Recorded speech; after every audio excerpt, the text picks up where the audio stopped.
So about a few weeks ago, right before Sukkot, I had the pleasure of recording an episode for my Conversations podcast with Esther Goldstein, who is a highly specialized and sought-after therapist in Long Island in the Five Towns. And we recorded an episode about Chapter 11 of my book that was supposed to be released this coming week. With everything going on, we're going to re-record a new mini episode trying to address something different than what we initially talked about. I specifically want to try. It's going to be a shorter conversation, and there's so many different things for us to talk about. So many different ways that that people in our nation, our brothers and sisters, are needing help and support, and we're all here for each other. One angle that I want to try and address and ask you for any thoughts or insight you might have is specifically the group of people who are living in Israel right now, who are not in the north or the south, that are directly in the front lines, but are going in and out of bomb shelters, hearing sirens, are trying to manage and trying to live, might have little children, might be living by themselves or living with others, especially those living with children. And there's a lot of fear and there's a lot of difficulty. And I feel the need for myself to say before we share anything in this, I feel completely inappropriate almost to say anything on the topic because I've never been in that experience, and to think that I might have anything to offer feels almost inappropriate. And yet at the same time, it feels like something that we should do. That if there's any way that we can be insightful or helpful or supportive of other people through our training as therapists and trauma-informed therapists, I think that would be a real just act of love. So I offer this conversation not so much from a place of saying or feeling that I know, because I don't know. I don't know what it's like to be in that situation, but from a place of just trying to do whatever we can to help. So I'm curious, Esther, if you have any thoughts or strategies or support for people in that situation, how they can help themselves, help each other, and help their families for again that specific part of our nation. It's interesting that you say that you don't know that you can give tips in terms of like that you haven't lived there. Not sure if I ever shared this before, but I have lived in Israel for 5 years. When I was pregnant with my son, there was a time where there was a lot of terrorism going on. And then when I had my child and he was like a baby, I remember not strapping him into the stroller because it was like in case we ever needed to like go to a bomb shelter. We did have a lot of family, friends, and family in the South. So there were lots of experiences. And I did work with some survivors of terrorist attacks. So I guess I don't want to say like, oh, I get the experience, but I could say my personal experience of like knowing the feeling, the flavor of fear, of terror, of wanting to bond together. So I just want to say that to anyone there. There's a part of me that very much has lived to some degree that, but obviously it's different. I think the biggest piece, just number one, just the fact that you and I are making time, basically saying, hey, listen, we want to connect, we want to chime in. If you can just hear from like the love in our hearts and the thoughts the thoughts in our mind are basically saying like, we want to love on you and support you so that you're not alone in all of this, because community and connection is really a matter of saying like, we're here for you. So I just want to really like tap into that for a moment. Um, because being checked in on and thought about is one of the most powerful things. Now the piece of like not actively not being in like right in the area of target, but still being very impacted, still being very traumatized. I think there's a few pieces for us to look at, but you kind of could like, chime in. People were just saying at our team meeting on Monday, they were like, oh, how do we help our clients work with our symptoms? And I'm like, guys, we're not using any of our trauma tools. Like we're not doing trauma processing, none of that. Like the shop is closed. It's not like hey, like there's a roller coaster and now we're going to try this and now we're going to try that. It's like, it's none of that. We're creating a much more contained structure of how do we work with chronic dysregulation and find ways to actually like simplify the ways that we work. So let's just say that like, you're living in a place where you're feeling frightened, you're feeling scared, okay, for your basic survival. What you do at that point is that there's a healthy level of like shutting down parts of your mind and your body, and you hyper like focus on the things that you need to just get through. Getting through could mean like, feeding, sleeping to the best of your ability, which we'll talk about if you cannot sleep, and being able to be somewhat present and communicating with your children to a perceived sense of safety within a world that's not safe right now. And so I think the first thing that I would just say is like, number one, any really important like worries, concerns, longer term problems, like, they say like it's not the best time to go shopping when you're hungry. So maybe right now is not the best time for you to try to figure out all the much bigger issues. Like they're still there. Your marriage might still be needing tended to. Your child might still have the special needs that need support. But in this moment, it's like, what do you need for the next day, in the next 2 days, and the next 3 days? So your mind can feel oriented to what's going on. So I could just speak for like the parents. One of the big pieces is support. So can you have one or two people that you check in on, even if there's no words? Physically connect with somebody else, just being next to someone, connecting on the phone and just saying like, hi, I just want to hear the sound of your voice as I'm going through this. It could be someone who's going through the same thing or not going through the same thing, but some kind of human connection is really important. The second thing I'm going to say is that, we all know this, but the only way we can really be there for our children is if we're there for ourselves. And to me, the there for ourselves is not being strong. For me, the there for ourselves is if you can let yourself cry, if you can let your body shake, if you can, remember this in Israel, like there was a time where I had really bad PTSD. And I remember being like, I just need to be strong. I just need to be strong, like gather everything, notice everything, right? And I remember like sitting down at one point and my friend was like, how are you? And I was like, you don't want to know. She's like, no, I really do. So I said, okay, but I'm about to unravel. And like, I literally went to unravel. And the beauty of unraveling was that in the next 20 minutes, I actually, as I fell apart, was crying, sobbing. My body was like somatically shaking. I actually slowly started feeling more like a person. And so if you're feeling like you're falling apart and you're terrified and you're scared, like something about being with those core emotions, those raw, those frightening feelings could actually be the biggest gift. So if it's after your kids are asleep or if it's with somebody else or you let your kid put their headphones on, like allow yourself to be with those emotions and sensations to the best of the ability. And it could be you can't feel any feelings. It could just be like, wow, I noticed there's this like pressure by my eyes because there's these tears, right? Or I noticed that I have so much rage and I just want to yell, right? So I don't know if you want to share anything about this, but I'm just going first for the basics internally yeah. Yeah, I guess I want to just highlight that point and throw a resource out there for anyone. If anyone has heard of something called Emotion Aid by Gina Ross, is a great, very kind of hands-on tutorial, accessible, understandable, both in English and in Hebrew, that really guides a person through doing what you just talked about. Naturally, we think about trying to keep those feelings and those sensations at bay because we think that they will destroy us, and we're afraid that if we let them in, then we'll completely unravel. But actually, the way that the nervous system works, physiologically, the way that we work, is that when we let those feelings in, when we allow ourselves to experience those sensations, they actually figure themselves out. And so the fact that we're in trauma doesn't mean we need to become traumatized. There's actually two different things.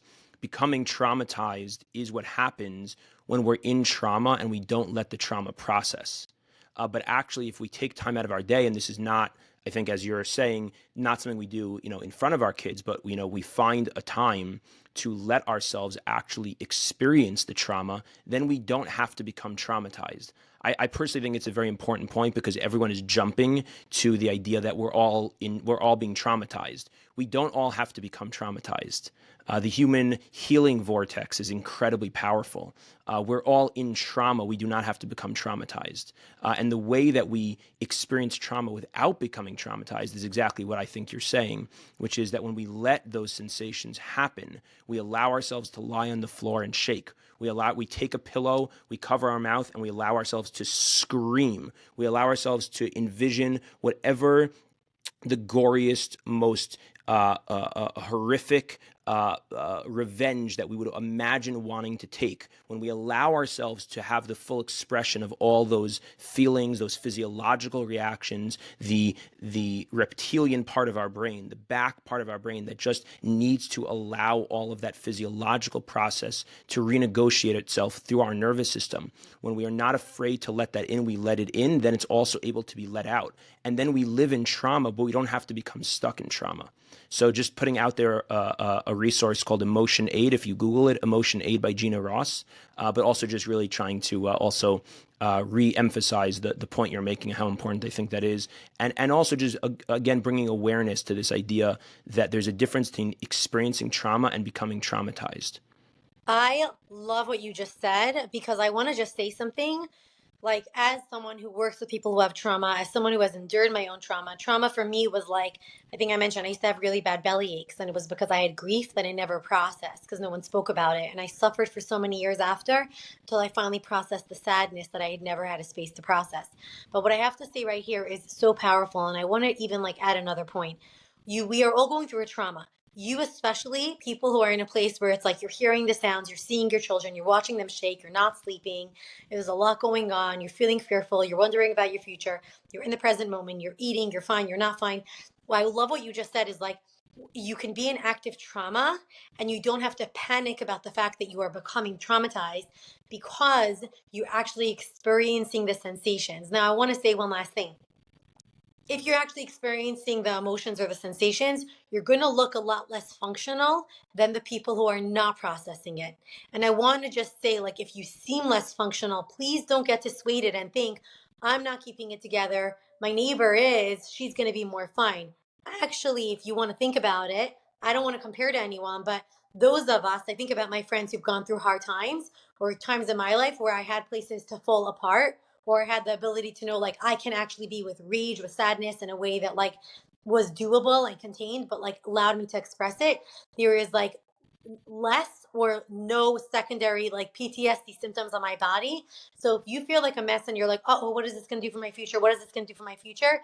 If you can actually be in the mess of emotions, obviously within a realm of keeping it somewhat functional for your family, you're going to be better off. So I think I just want to name that because sometimes people say, I'm falling apart. I'm so scared. I'm so scared. What I would say is like, let's see the beauty in falling apart right now because essentially you're saving yourself many like retroactive pains or trauma symptoms that are going to come out later on if you just kind of tuck them away. Like when we tuck, they all come back up, you know? Let me just Like, ask you a question on that, just yeah. kind of because I can, again, being that I have not experienced the inside of this directly, but I could imagine someone saying that, what you and I are saying sounds very nice and is very important for the long term. But as you said before, we need to focus right now on just this day, And so in just this day, I need to be as functional as I can. And is doing what Yakov and Esther are talking about, is that going to make me less functional today? Because that's actually the only thing that really matters right now is just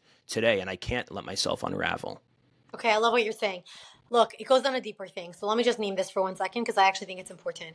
Look, we're oversimplifying this, but really, any person listening here, there could be one person listening who has a loving partner or an amazing neighbor or support or knows how to deal with their emotions and has the capacity to tap in, cry for half an hour, pull themselves back together, and go on with their day. There could be somebody else who basically never had the space or doesn't really know what it means to have the space or doesn't even have capacity to get in touch with emotions, who's just saying, what are you talking about? You're talking to me in French. So what I would say is like, don't take what we're saying with broad strokes.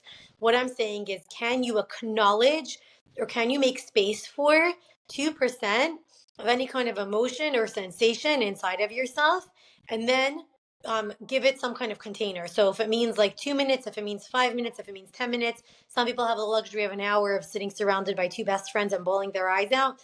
If you don't have that and the best you have is like going to the bathroom and texting your friend or looking at something online where somebody is crying or just saying like take a deep breath, follow my pace, do that, but really personalize it for you. And I love what you just said because basically what I'm saying is, could you just acknowledge the emotions? I was driving to the office today and I was feeling like I'm fine, and all of a sudden my body started shaking and I was like, I had to come to work, had to do consultation, and I'm just like, really. And I told one of the clinicians, I was like, she was like, how are you? I'm like, I'm a little disconnected.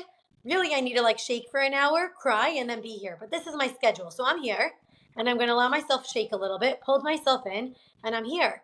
Do you know what I mean? And so I'm not. And I'm not saying like, oh, that means I'm going to be completely traumatized versus completely untraumatized. I think, Yaakov, what we're essentially just saying is, can you find a little snippet of being able to get in touch with something? So if there's tears, see if you can allow the fact that there is a sensation, of the tears as well. So let me ask you to clarify the way that I think about it, because again, my experience of doing of this kind of approach, which I would call a more somatic approach, somatic referring to the body, to the physiological experience we have, to the nervous system, to our sensations. I experience that and come to that from the work I do with people in my office. And what I find in terms of the therapy usage of that is that we are so much more resilient than we think we are, but in the opposite way than people usually use the word resilience. Mm. Meaning, and I think this is an incredibly important point, but then I want to follow it up with a question for you. People think of resilience as holding it all together and being really strong. That is a form of resilience, and in times that's great and very important. But what I find amazing about the resilience of human beings through trauma is the resilience that actually is in the opposite. It's that we can actually allow all the pain and the unraveling and the distress and the dysregulation to come in, and then we will find that we are a million times more resistant than we thought we were. Meaning, the amount of crying I think I will do ends up being much less than I think it will if I actually just allow it to take as long as it needs. It's very counterintuitive. I So love if saying. if I don't want to let myself cry because I think if I start crying I'll never stop. Our resilience is that you think you're never going to stop crying. If you actually tell yourself, you know what, I'm going to cry for as long as I need, it might only be 5 minutes.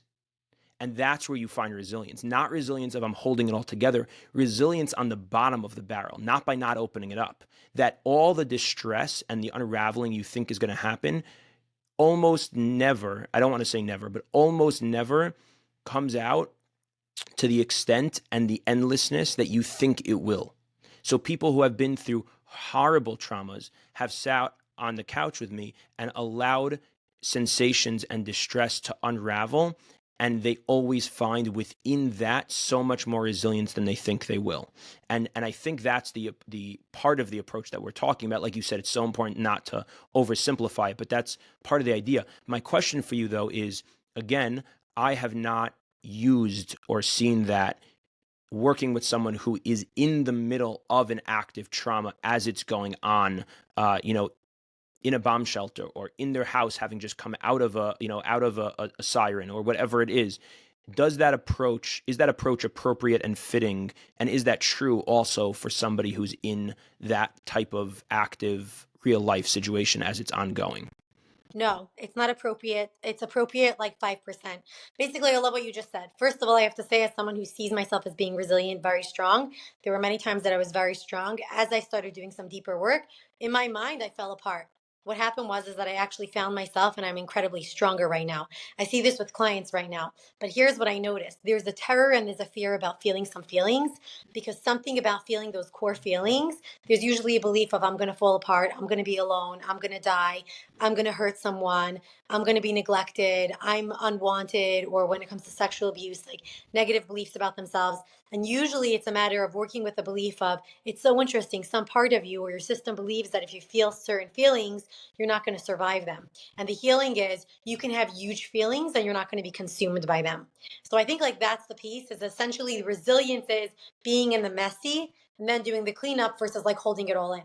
Back Right. to the active trauma. When it comes to active trauma, no, it's not appropriate for you to, when you're actually in an active place, to say, let's just open up all the doors, right? It's usually when we're in a place of more steadiness. I know for myself and for my clients, there's usually some sense of steadiness or some sense of huge overwhelm that allows them to actually be able to process what's going on. And I want to just say two things. So, one is when somebody is so overwhelmed that they can't hold it together. And for those, I'm not going to make them process somatically everything. I will say we're going to process 5% because I want to make space for the emotion and then contain the rest. Make space a little bit and contain. I don't say you're too unstable for us to process. I say, wow, it's really like wobbly inside. We're going to work with a little sliver. And that little sliver gives a sense of validation and relief. When you're in active trauma, what I usually say is like, we're going to work with a sliver of it.